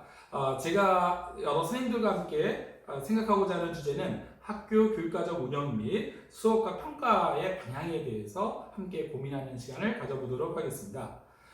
작년 이맘때 교육계의 이슈 중에 하나가 현직 교사가 유튜버에 활동하는 문제에 대한 논란이 있었거든요. 그래서 교사 유튜버가 활동하는 게 경직 위반이 아니냐 우려하는 목소리도 있었고, 교사가 충분히 참여할 수 있는 개인의 자유의 영역에 해당되는 게 아니냐 이런 논란이 있게 되면서 관련된 법무 지침이 마련되기도 했었는데요. 사실은 이제 코로나 문제가 터지게 되고 전격적으로 온라인 수업이 도입하게 되면서 전 교사의 유튜버라고 표현해야 되나? 이런 식으로 이제 상황이 바뀌지 않나 생각이 들거든요. 사실 1년 전만 해도 1년 뒤에 현재와 같은 상황이 벌어지리라고 예상한 사람은 아무도 없지 않았나 생각이 듭니다. 그만큼 이 코로나가 우리 사회에 주는 충격, 교육계에 주는 영향은 매우 크다고 보는데요. 일단은 모든 학교가 등교 계약을 미룰 수밖에 없는 상황이었고, 그리고 온라인 수업이 전격적으로 도입이 되면서 또 이어서 브랜디드 러닝까지 등교 수업과 병행이 되면서 진행이 됐고, 아이들 입장에서는 일종의 홈스쿨링하는 그런 경험을 하게 되었고, 부모님들 입장에서는 아이들이 어떻게 수업에 참여하고 있는지, 그리고 선생님들은 수업을 어떻게 하고 있는지, 학교 간에 어떻게 대응하는지를 보게 되는 그런 기회가 되지 않았나 생각이 좀 들거든요. 근데 이러한 흐름은 사실은 지금까지 학교 교육과정 운영과 수업에 있어서 다시 한번 생각해 볼 수 있는 시간들을 가지게 했는데, 예를 들어서 지금까지 이렇게 교육청을 중심으로 해서 몇 가지 혁신 교육 정책들이 진행이 되었는데, 대표적인 게 교육과정 수업 평가 기록이 일치하잖아요. 그런데 온라인 수업에서 컨텐츠 활용형 수업인 경우 EBS 컨텐츠를 올려놓는 경우 수업자와 평가자, 피드백하는 사람이 분리되는 현상이 벌어진단 말이에요. 그 다음에 이제 질문이 있는 교실, 배움 중심 수업의 경우 학생들 간의 대면 활동을 통해서 협력적 관계를 통해서 학습 효과를 극대화하자는 거였는데, 실제로는 이제 사회적 거리두기가 강조되면서 오히려 대면 접촉을 이렇게 제한해야 되는 상황이 벌어지게 되었던 거죠. 그 다음에 이제 과정 중심 평가, 그리고 성장 중심 평가에 대해서 이야기를 했는데, 사실은 온라인 수업에서 과정 중심을 평가를 한다는 건 현실적인 어려움이 있지 않는 생각이 듭니다. 그런 면에서 지금의 상황은 코로나19로 인하여서 교육과정과 수업은 수업의 그 영향은 굉장히 크다고 보는데, 코로나19의 문제는 사실 따지고 보면 이게 간단하게 해결될 문제는 아니다. 백신과 치료제가 개발하기 전까지는 사실은 이게 계속해서 지속될 가능성이 높기 때문에 결국 코로나와 더불어 가야 되는 시간이 우리가 생각하는 것보다 길어질 수가 있고, 그리고 이 문제가 온전히 해결된다 하더라도 제2의, 제3의 코로나는 얼마든지 다가올 수 있다는 경고를 많은 사람들이 하고 있거든요.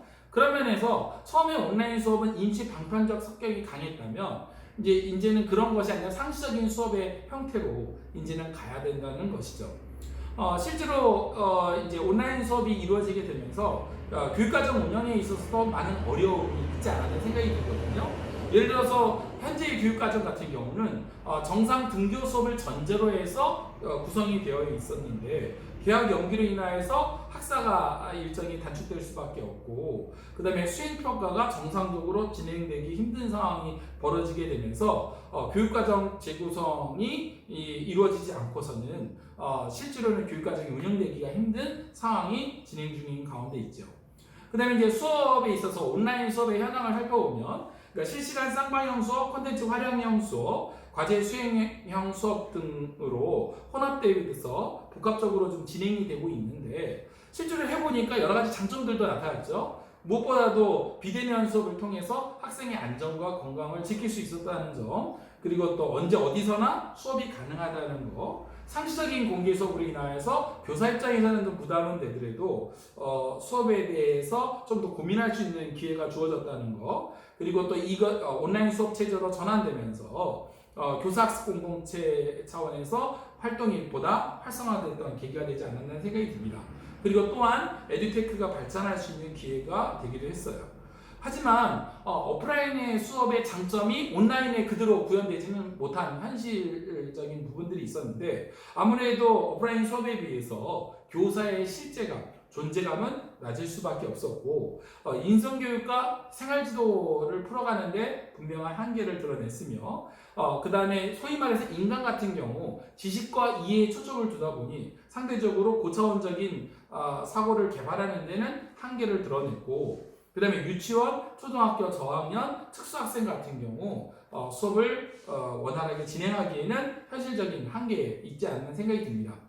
어느 정도 코로나가 진정이 되면서 이제 병행 수업, 브랜디드 러닝이 진행이 되면서 대면 수업과 온라인 수업이 병행돼서 진행이 되고 있는데, 사실 브랜디드 러닝은 이제 그 온라인 수업에 적합한 경우와 대면 수업에 적합한 경우를 나누어서 이걸 적절하게 융합해서 수업을 진행하는 방식인데, 사실은 현실의 상황은 코로나로 인하여서 방역 차원에서 접근하다 보니까 현실적인 한계에 부딪히지 않나 생각이 들거든요.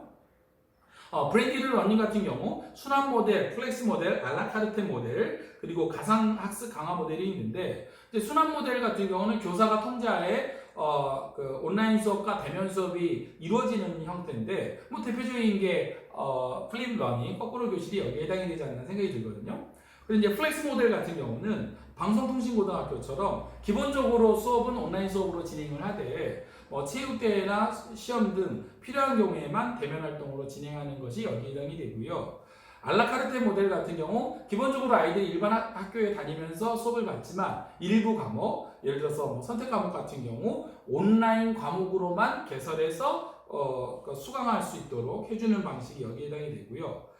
가상 학습 강화 모델은 필수 과목만 대면 수업을 하고 나머지 과목들은 과감하게 온라인 과목의 비중을 늘려서 수업을 하는 방식인데, 이렇게 진행이 되면 매일마다 등교하지 않아도 주 2회나 3회 정도만 나와서 등교 수업을 하거나 내지는 오전만이나 오후만으로도 수업이 가능한 형태로 진행이 되는 것이 여기에 해당이 될 텐데, 형식적으로는 지금의 우리나라 브랜디드 러닝 시스템은 여기에 좀 더 가깝지 않나 생각이 들긴 하지만, 그러나 원래 브랜디드 러닝은 이 과목의 특성, 교육과정의 특성에 따라 진행이 돼야 되는데, 지금은 방역 차원에서 접근하다 보니까 예를 들어 아이들이 학교에 출석을 한다 하더라도 뭐 쪽지 시험을 본다든지 약간 좀 더 정상적으로 운영되기는 힘든 그러한 어려움이 있지 않나. 그러면 이런 상황에서 배움이 내실 있게 진행이 되려면 창의적인 고민이 필요하지 않나 생각이 들거든요. 그래서 예를 들어 대면 수업에서 접촉을 제한한다면 협동학습이 갖고 있는 장점을 온전히 드러낼 수는 없다 하더라도 온라인 수업에서는 그 학생 간의 상호작용이 일어날 수 있도록 유도를 한다든지, 또 대면 수업을 할 때도, 출석 수업을 할 때도 그냥 강의식으로만 수업을 하는 게 아니라 학생의 개개인의 특징에 맞춰서 접근하는 개별학습을 보다 강화하는 형태로 풀어갈 수 있으리라 생각이 듭니다.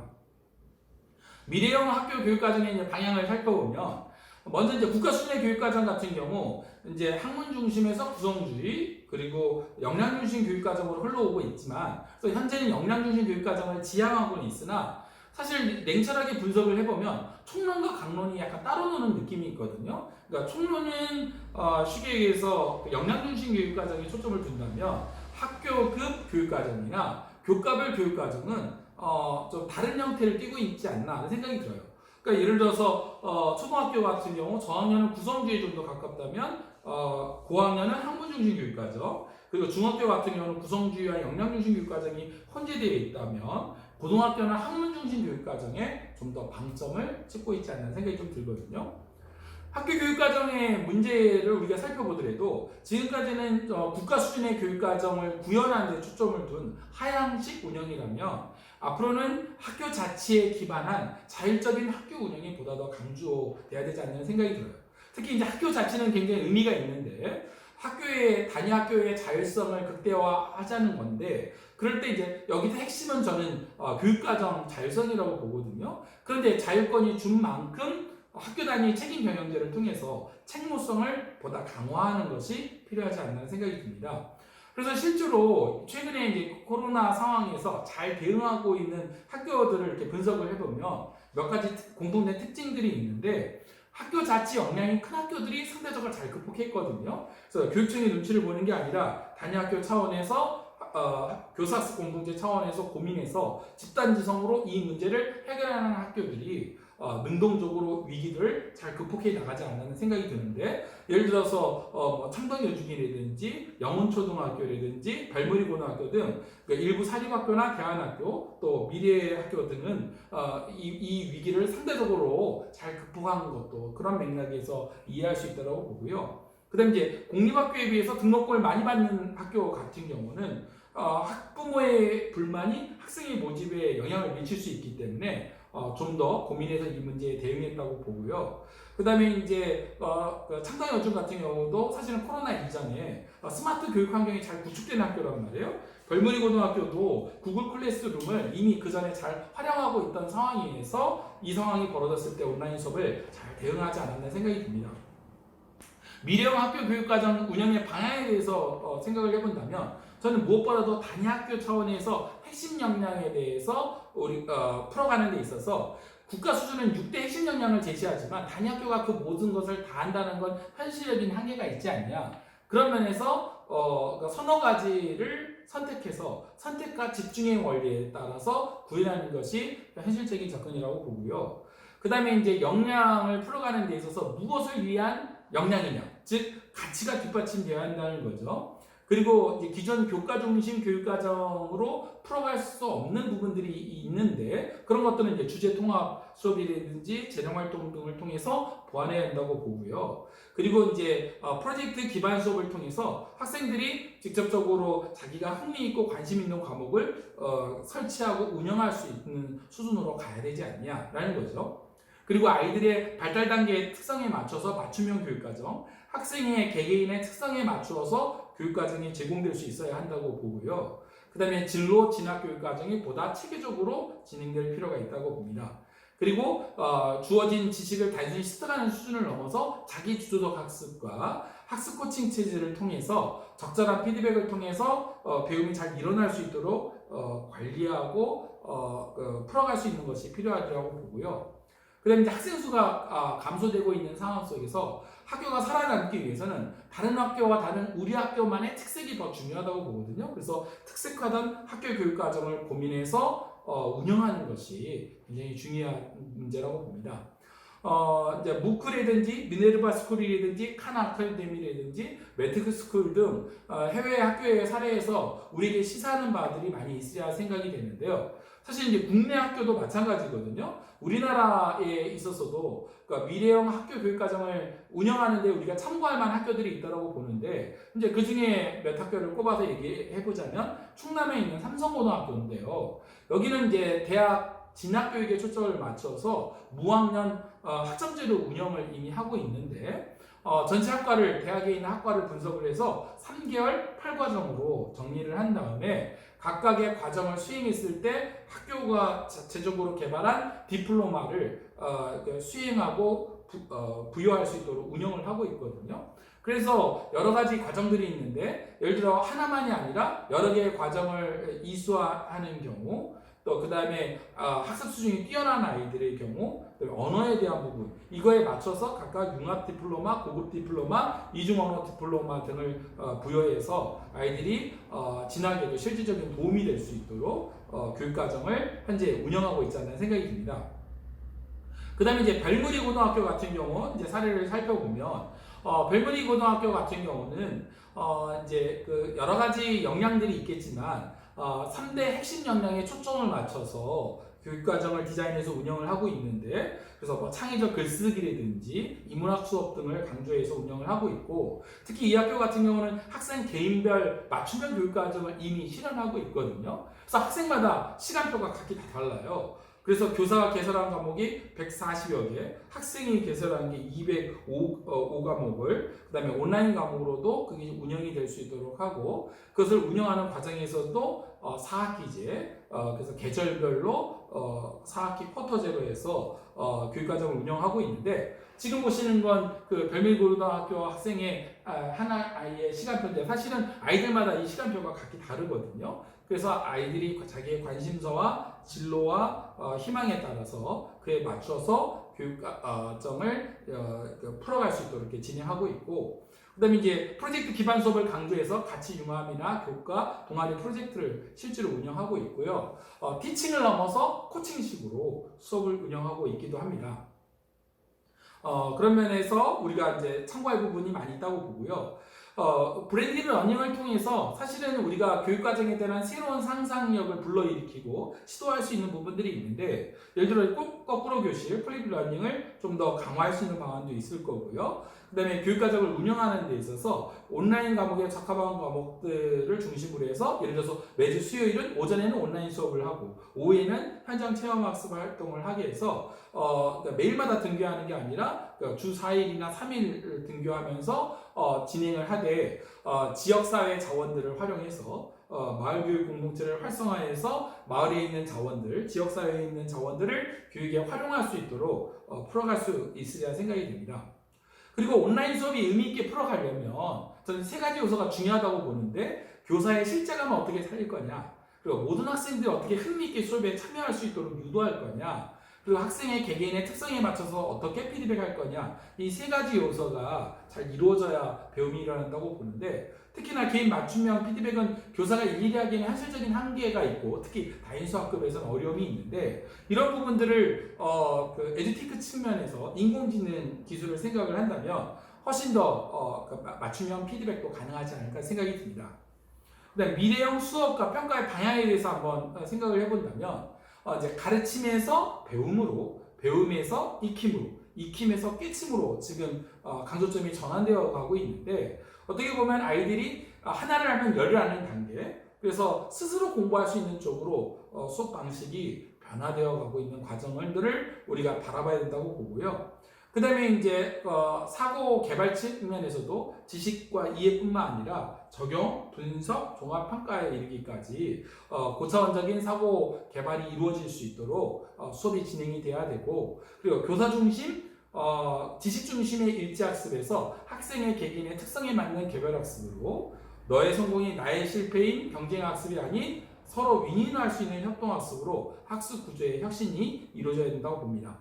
특히 미래형 수업의 원리를 생각을 해본다면 아이들이 자기 질문으로 고민하고 생각하고 그걸 말이나 글로 그림으로 표현할 수 있도록 해주고 협력해서 삶에 주어진 다양한 문제를 해결할 수 있도록 풀어가는 것이 중요하다고 보는데요. 그런 측면에서 이 미래형 수업의 원리를 구현하는 것들을 찾아본다면 예를 들어서 problem based learning, 문제 해결 수업과 프로젝트 베이스드 러닝, 프로젝트 기반 수업, 하브루타 수업, 토익 토론 수업, 학습 코칭 등이 그 다음에 거꾸로 교실 등이 여기에 대표적인 사례가 아닐까 생각이 들거든요.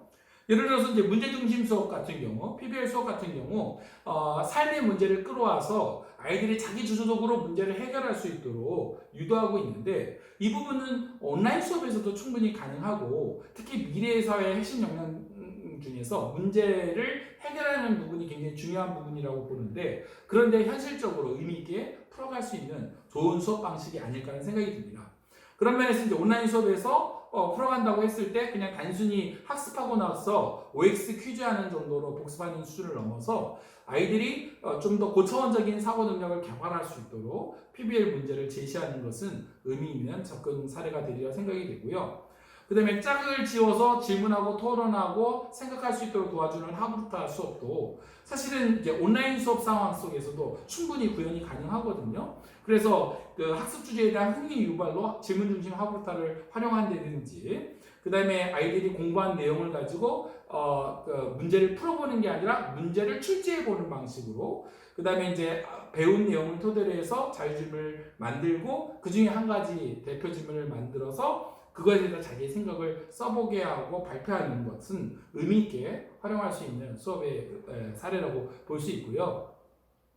프로젝트 기반 수업에서도 사실은 이 프로젝트 기반 수업은 아이들이 좀 더 자기 주석으로 문제를 연구하고 고민하고 풀어가는데 현실적인 대안이 아닐까 생각이 좀 들거든요. 그래서 이제 프로젝트 수업은 프로젝트 기반 수업으로 그리고 프로젝트 과목을 설치할 때부터 운영하는 데부터 프로젝트 수업을 전제로 구성할 수도 있고 좀 더 발전한다면 자기 주도형 교육과정, 학생 개설 과목으로 운영하는 대로 이어질 수 있지 않나 생각이 좀 들거든요. 그런 면에서 PBL 수업은 굉장히 의미 있게 다가갈 수 있어야 생각이 되고 또 거꾸로 교실도 사실은 온라인 수업 브랜드 러닝 체제에 있어서 의미 있는 대안이 될 수 있지 않을까 생각이 듭니다.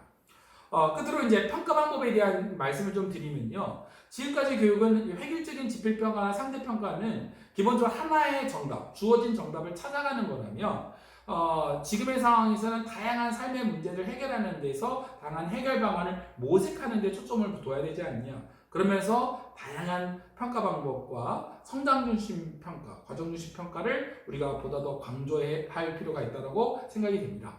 그런 면에서 평가의 방향을 살펴본다면 상대평가에서 절대평가로, 객관식 평가에서 수행평가로 강조돼야 된다고 보고요. 그 다음에 이제 기존 지식의 습득 여부를 확인하는 단답형 지필평가가 아니라 자기의 생각을 끄집어낼 수 있도록 도와주는 논서술형 평가로, 그 다음에 기존에 아는 지식을 중심으로 하는 지식 중심 평가에서 할 수 있는 것에 초점을 둔 역량 중심 평가로, 그 다음에 그것을 구현하는 과정에 있어서 논서술형 평가나 수행평가가 갖고 있는 한계도 있는데 이러한 문제를 해결하기 위한 객관성과 신뢰도를 올릴 수 있는 방안들을 마련해서 구현하는 것이 필요하다고 보는데 실제로 이것을 잘 하고 있는 대표적인 사례가 IB, 국제 바칼로레아가 여기에 해당된다고 보거든요. 물론 이제 이 IB와 관련해서 국내 도입 여부에 대해서는 논란이 있는 사안이긴 하지만 그러나 IB가 갖고 있는 여러 가지 장점들이 있단 말이에요. 그래서 IB의 평가 문항 사례를 보면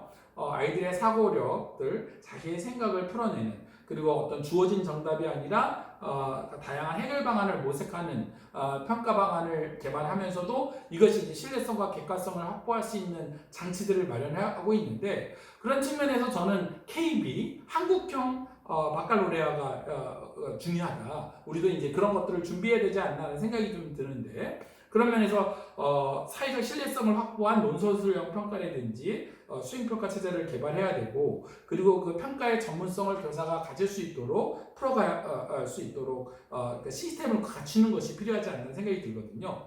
그래서 이제 교육과정 및 평가지원센터가 시스템적으로 구축이 돼서 운영이 될 수 있도록 하는 것이 필요한데 지금까지는 우리가 교육과정이나 평가에 있어서 교육부나 교육청 중심으로 중앙 집권형으로 풀어가는 측면이 있었다면 이제 좀 더 다변화될 필요가 있지 않을까라는 생각이 좀 들거든요. 그래서 교사들이 수업과 생활지도 업무에 보다 집중할 수 있는 시스템으로 가는 것이 필요하지 않는 생각이 듭니다. 자기 완성 예언과 자기 부정 예언이라는 표현이 있는데요. 긍정적인 미래를 예언하고 그 미래가 다가오기를 기대하며 노력함으로써 시간이 지났을 때 그게 현실화되는 것을 우리는 자기 완성 예언이라고 보고 반대로 미래 중에 이제 부정적인 결과를 예측하고 그 부정적인 결과가 다가오지 않도록 노력함으로 예견됐던 불행이 다가오지 않고 보다 긍정적인 형태로 풀어갈 수 있는 것이 이제 자기 부정 예언이라고 보거든요. 그래서 예를 들어서 뭐 나는 교사가 되고 싶으니까 교사라는 목표를 정해놓고 열심히 공부해서 노력한 결과 교사가 됐다면 이건 자기 완성 예언이에요. 마르크스가 자본주의의 문제점에 대해서 비판하고 결국은 붕괴할 거라는 예언에 따라서 자본주의의 문제점을 수정 보완해서 수정 자본주의로 발전해서 오히려 공산주의보다 자본주의가 지속이 됐던 사례들은 자기 부정 예언에 해당이 된다고 보는데요. 저는 이제 교육 문제도 그렇지 않나 하는 생각이 들어요. 그러니까 미래 교육의 문제를 풀어가는 데 있어서 우리가 긍정적인 건 자기 완성 예언으로 부정적으로 예측되는 부분들은 자기 부정 예언으로 만들어가야 되지 않냐. 즉 미래는 가만히 시간이 온다고 해서 다가오는 현실이 아니라 미래를 예측하고 노력함으로써 긍정적인 것을 현실화하고 부정적인 것을 우리가 피할 수 있는 그러한 노력. 그러니까 선택의 목은 결국 우리에게 있지 않나는 생각이 들거든요. 그런 면에서 학교 교육과정과 수업과 평가의 문제도 우리가 집단지성을 통해서 함께 고민하고 노력함으로써 긍정적인 미래가 현실이 되도록 노력해야 될 과제가 우리에게 주어지지 않나 생각이 듭니다. 지금까지 수업디자인 연구소의 김현석이었습니다. 감사합니다.